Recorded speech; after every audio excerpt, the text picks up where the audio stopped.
Danes smo si ogledali krajevno skupnost Parovo, konkretno smo pogledali problematična parkirišča oziroma problem parkiranja v krajevni skupnosti. Ravno tako smo na Ljubljanski videli nekatere probleme, ki jih že nekaj časa poznamo in smo tudi upozorili lastnika oziroma upravljalca na te probleme.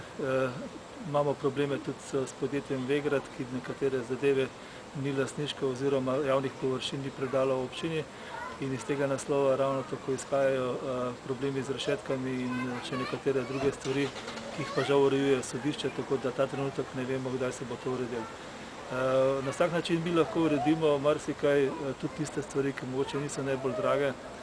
Konkretno nekatera parkirišča se da deloma razširiti za sorazmerno majhna sredstva in tudi pač mi tako strokovno kot deloma tudi finančno v nekaterih delih pomagamo. Imamo neke rezultate, tudi konkretno tu v Janežičevem travniku, ker smo uspeli na svojih površinah deloma razširiti ta parkirna mesta in jih, to se pravi, omogoča tudi bližnjim stanovalcem, da ko pridejo domov, da pač lahko parkira nekje v bližini. Vemo, da je to večstanovanjsko naselje, ki potrebuje drugačen status, drugačen pogled, kajti vemo, poznamo težave v teh večstanovanjskih naseljih, zato skušamo na nek način pomagati tudi krajevni skupnosti, da pač lahko nekatere stvari s svojimi sodelavci oziroma za tistimi, ki v svetu krajevne skupnosti delajo, tudi speljajo. Konkretno mislim tukaj na nekatere druge stvari, kot so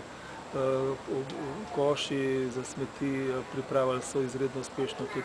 pripravljajo zadevo okrog igrišča, samega med večstanovanjskimi bloki. Ravno tako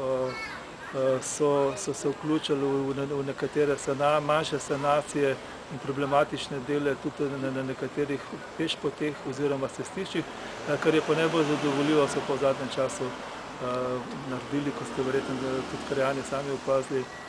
vrv čez to mlinščico pri Titanu, ker je pač nek zgled